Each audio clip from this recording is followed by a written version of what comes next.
bonsoir à tous. C'est donc l'heure de votre rendez-vous politique du jeudi. À mes côtés, Laurent Vincenzi. Bonsoir Laurent. Bonsoir. Nous recevons ce soir Michel Stéphanie. Vous avez fait vos armes dans le syndicalisme à la CGT, au sein de l'entreprise Femenia et ses fameuses machines à vendanger.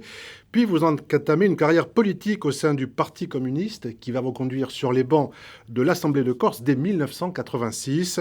Un Parti communiste, Michel Stéphanie, qui va progressivement se déliter, perdre de son influence en Corse, notamment à Bastia. Aujourd'hui, que faites-vous ? Nous nous battons justement aux côtés des salariés, des organisations syndicales qui ont envahi la rue depuis plusieurs semaines maintenant contre ce projet de réforme conduit par le gouvernement Borne-Macron au service du MEDEF et des puissances d'argent qui se situent autant dans notre pays qu'à l'échelle de l'Europe et qui veulent absolument que notre système de retraite soit détruit pour passer à un système par capitalisation qui irait bien entendu à rebours du progrès social dont nous avons besoin dans ce pays, y compris en Corse. Michel Stéphanie, vous êtes toujours secrétaire régional du Parti communiste en Corse et vous avez fait valoir vos droits à la retraite, je crois. Donc on va en parler justement de cette réforme des retraites qui est examinée depuis lundi à l'Assemblée nationale, dans la turbulence, dans le combat, comme aux plus grandes heures du Palais Bourbon, avec notamment le président du groupe communiste, André Chassaigne, ici à l'image, à la pointe de ce rapport de force. Avec, lors des premières heures d'examen du projet, l'émotion référendaire. Et désormais, c'est une démarche qui vous lie à la gauche tout entière, mais aussi au groupe Lyotte et les députés nationalistes. La retraite vous unit, Macron vous a uni aux députés nationalistes ? Oui, on ne s'en plaindra pas.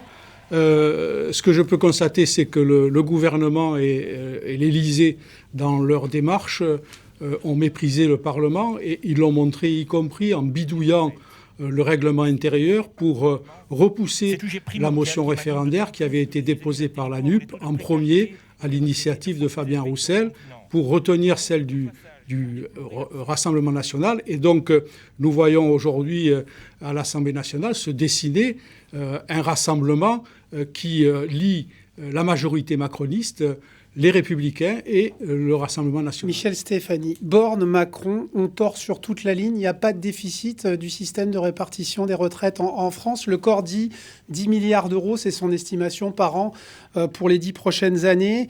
C'est faux. Le slogan du gouvernement, modèle social français à sauvegarder, vous le rejetez aussi ?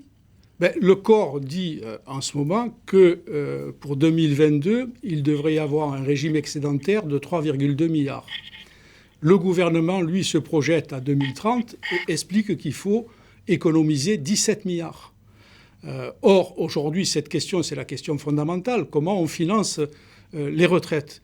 Et on voit le Conseil d'État qui explique que les projections financières du gouvernement sont lacunaires en termes donc de départ de l'âge à la retraite, de financement de l'assurance chômage, de financement des retraites. Donc, vous voulez faire une action sur les ressources plutôt que sur les dépenses, c'est-à-dire taxer les milliardaires français, récupérer de l'argent là-dessus, récupérer de l'argent sur l'augmentation des salaires, c'est un débat et récupérer aussi de l'argent sur les entreprises, y compris les TPE. On sait que c'est la majorité du tissu économique en Corse. Nous proposons de créer une taxe sur les revenus financiers qui rapporterait 40 milliards.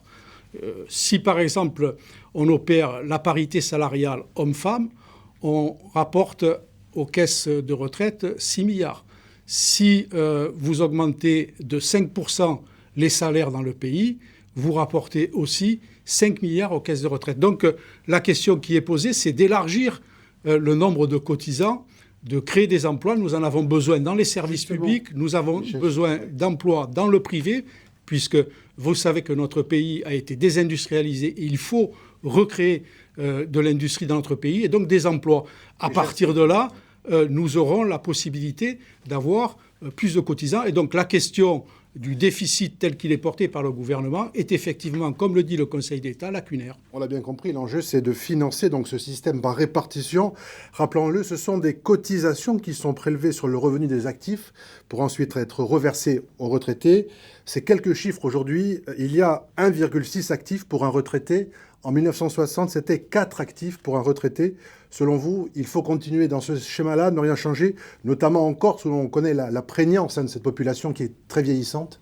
Il faut une réforme qui réponde aux besoins sociaux des travailleurs, de la jeunesse, de telle sorte que ce moment qui sera passé à la retraite soit un moment qui permette aux salariés qui ne travaillent plus de vivre correctement. Vous êtes et toujours dignement. au Parti communiste, 60 ans, 37,5 annuités.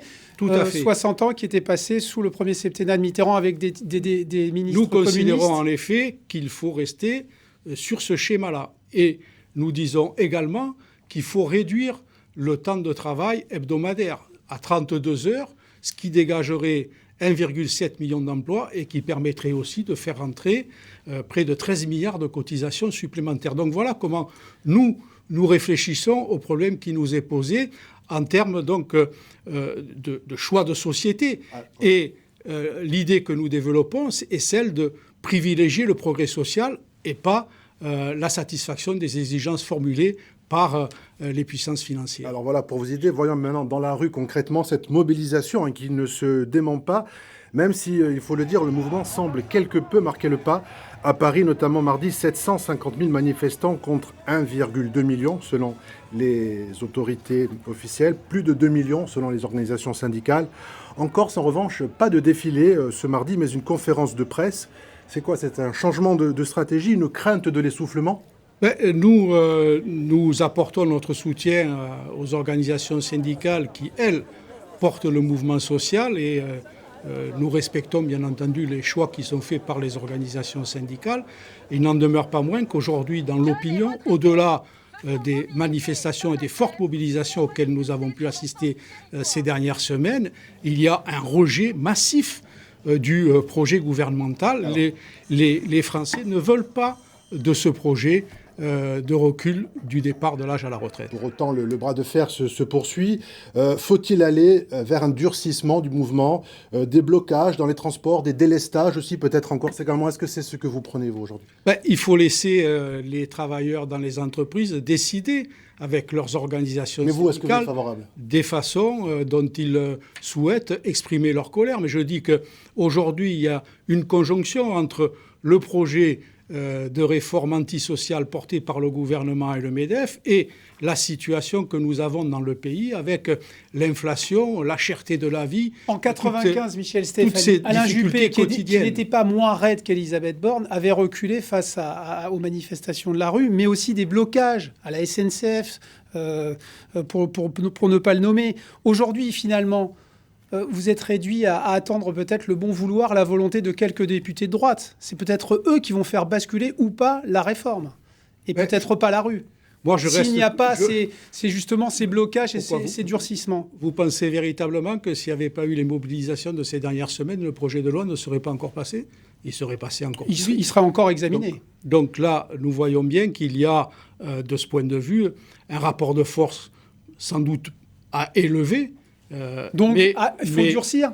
Mais les annonces qui ont été faites par les organisations syndicales appellent à cette mobilisation et nous voulons contribuer, y compris samedi, ce sera une journée pivot, à votre avis? Samedi, ça sera très important, le 11 février, à Bastia et à Ajaccio, et nous appelons bien sûr la population à venir en masse à ces manifestations prévues par les organisations syndicales. Sachant que d'autres journées sont prévues aussi le 7 mars. Donc, Michel Stéphanie, évoquons à présent ce qui a fait l'actualité cette semaine également, c'est la venue et le discours de Gérald Darmanin à l'occasion du 25e anniversaire de l'assassinat du préfet Erignac à Ajaccio. Ce lundi, le ministre de l'Intérieur relance le processus, on va le voir sur ces images, des mots forts en direction de la paix, des relations apaisées entre la Corse et Paris, avec la relance de ce dialogue avec les élus corses, un discours qui a fait consensus dans la classe politique insulaire. Le PC et la gauche sont peu ou pas associés à ce processus. Vous n'avez pas d'élus, rappelons-le, à l'Assemblée de Corse. Quelles sont les idées, vous, que vous prônez entre justement la Corse et Paris? Qu'est-ce qu'il faudrait mettre en avant, selon vous? Mais déjà, il faut que le dialogue se développe. Ensuite, il faut qu'il se développe... Sur quelle base? Il faut qu'il se développe dans la transparence. Et c'est la raison pour laquelle nous avons demandé de suite à ce que tous les échanges avec Paris soient publics. Peut-être par visioconférence, mais en tout cas que les Corses puissent assister à ces échanges entre les élus corses et le gouvernement. Il a cité Aragon, un poète communiste, Darmanin. Mais depuis lundi, Michel Stéphanie, le sentiment général, il a été un petit peu tempéré. Il y a eu des arrestations de jeunes, il y a eu des mots aussi différents de Darmanin à Paris. Vous pensez que c'est une nouvelle ère qui s'ouvre dans le dialogue ou pas? Ce que nous souhaitons entendre, nous, de la part du gouvernement comme des élus de la Corse, c'est l'engagement à organiser un référendum sur la réforme institutionnelle qui aboutira. Alors là, nous approchons bien entendu sur le contenu et j'entends ce que demande la majorité régionale, c'est-à-dire ce qu'a demandé aussi l'électorat corse. L'autonomie de plein droit et de plein exercice.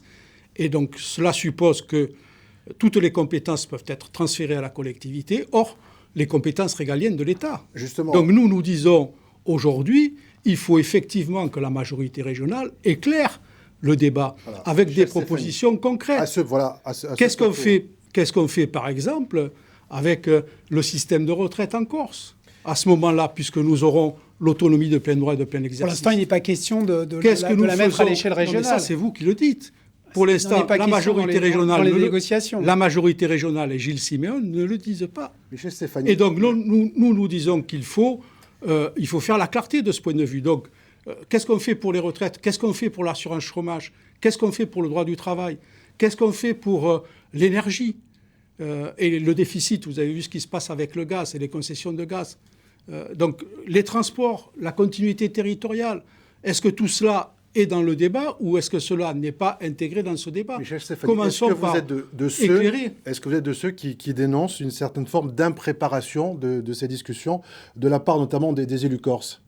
Je pense que pendant 5 ans, les députés nationalistes auraient pu, puisqu'ils sont au cœur du débat national en étant au Parlement, déposer une proposition de loi dans laquelle ils auraient détaillé l'ensemble de leurs propositions. En Corse, si vous étiez à la table des négociations, quelle est la mesure que vous pousseriez en matière sociale?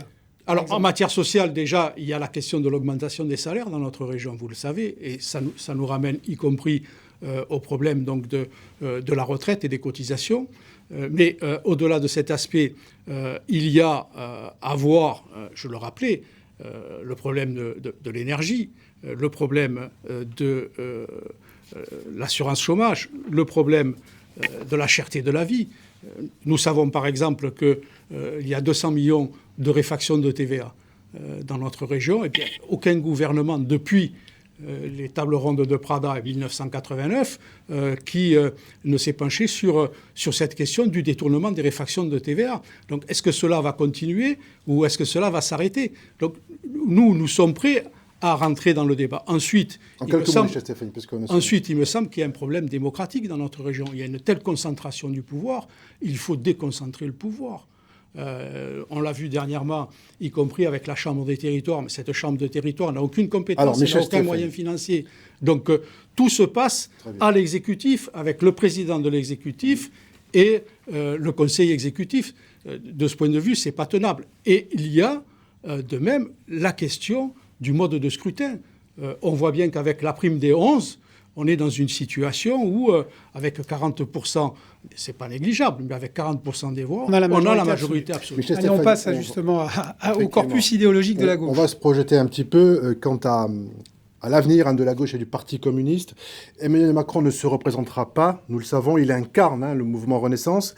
Cette situation laisse-t-elle un espace à la gauche pour une reconquête? Une gauche quand même tiraillée par les dissensions et les enjeux de pouvoir. Bien. La gauche a montré qu'avec la NUPES, elle pouvait se rassembler. Et donc, il y a aujourd'hui, dans le respect, bien sûr, de la diversité qui compose ce rassemblement, la nécessité de faire une offre politique qui permette de rassembler au-delà des formations politiques, les citoyennes et les citoyens. L'électorat ouvrier, Michel Stéphanie, il est au Rassemblement national aujourd'hui. Toutes les études le démontrent. Non, grande majorité. Il est surtout dans l'abstention. Et il y a une grande partie de ceux qui votent qui, malheureusement, peuvent voter pour le Rassemblement national. Mais il y a aussi cette masse d'abstentionnistes qu'il faut convaincre de revenir à la vie politique. Et ce que nous voyons aujourd'hui dans le pays n'incite guère à revenir donc à la vie politique. Et d'ailleurs, lorsqu'on regarde ce qui s'est passé ces 2 dernières décennies, ça interroge bien sûr sur le fait que la gauche, qui s'est éloignée de ce qu'elle doit incarner, c'est-à-dire la revendication sociale, le progrès social, eh bien, dans ces conditions-là, elle ne peut que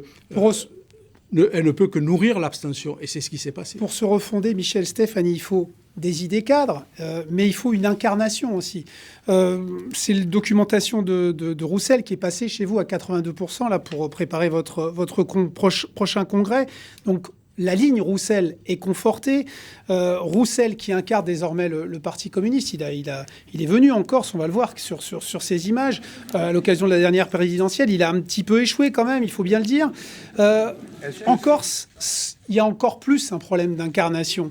Il y a peu de jeunes dans votre parti. Il y a des jeunes qui fondent des mouvements, du N2 Dimanca. Dominique Bouquigne, ici à l'image, vous-même à l'Assemblée de Corse, Dominique Bouquigne qui a présidé l'Assemblée de Corse, n'ont pas été renouvelés. Votre bannière, elle est un petit peu élimée, un petit peu dépassée. Qu'est-ce qu'il faudrait pour ramener les jeunes chez vous ? Nous nous impliquons dans la vie publique et politique, comme vous le voyez. Et donc je vous remercie même de votre invitation ce soir, ce qui contribue à faire entendre la voix du Parti communiste français. Et je crois que c'est de cette façon que nous parviendrons à ramener vers nous cette jeunesse qui a besoin d'espoir, qui a besoin de confiance et qui a besoin aussi de perspectives politiques, mais de perspectives politiques progressistes. La reconquête est possible pour la gauche en Corse ? Ben oui, sinon on ne ferait pas de politique. Elle doit partir d'où ? Elle peut partir d'où ? Elle peut repartir de Bastia ? Là où vous étiez, vous aviez un poids politique certain. Je crois que ce qui se passe aujourd'hui, cette mobilisation sociale en Corse comme dans le pays, est effectivement un facteur d'un point de vue politique encourageant pour construire une perspective qui permette à ces jeunes de se retrouver dans l'action publique et politique. Michel Stéphanie, ce qui fait aussi débat au niveau national, c'est ce projet de loi sur l'immigration. C'est une préoccupation majeure, tant sur le continent qu'en Corse d'ailleurs, où le débat rebondit, y compris chez les nationalistes. Vous, concrètement, quelle est votre position sur ce projet de loi ? Chaque fois qu'il y a un projet de loi, c'est pour restreindre les droits des personnes étrangères qui arrivent dans notre pays dans des conditions que vous connaissez. Il y a quelques milliers de régularisations qui sont quand même contenues dans ce projet de loi. Notamment on sait que dans une certaine forme de main-d'œuvre dont la Corse a aussi besoin au plan agricole. Les chiffres qui sont avancés par le ministère de l'Intérieur, c'est qu'il y a aujourd'hui 700 000 personnes qui n'ont pas de droits reconnus et étrangères donc dans notre pays. Michel Stéphanie, depuis la loi passe, en 86, il y a eu 26 réformes sur l'immigration. Vos idées nouvelles en l'espèce. Chaque fois pour restreindre... nous, ce que nous disons, c'est qu'il faut traiter humainement le sort de ces femmes, de ces hommes, de ces enfants qui arrivent dans notre pays, qui fuient le leur parce qu'il y a l'obscurantisme, parce qu'il y a la guerre, parce qu'il y a la famine, parce qu'il y a la soif.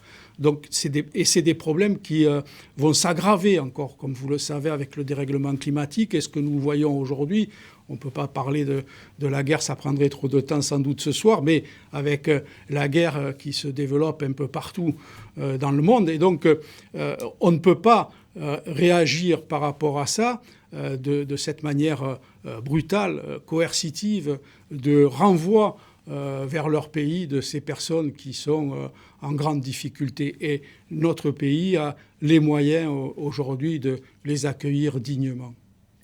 Merci beaucoup, Michel Stéphanie, d'avoir été l'invité de ce Merci à vous. Politique. On suivra bien évidemment les prochaines mobilisations, notamment sur un thème qui vous est cher, celui donc du projet de réforme de ces retraites, projet donc auquel vous êtes fermement opposé, avec de nouvelles mobilisations prévues ce samedi et puis de prochaines les 7 et 8 mars prochains. 7 mars, grève reconductible annoncée par les syndicats aujourd'hui. Merci beaucoup Laurent, également d'avoir été sur ce plateau. À suivre, votre Corsi Gazer en compagnie ce soir de Marianne Romagni. Noi ci troviamo autore per vostre notizie in lingua corsa. A dopo.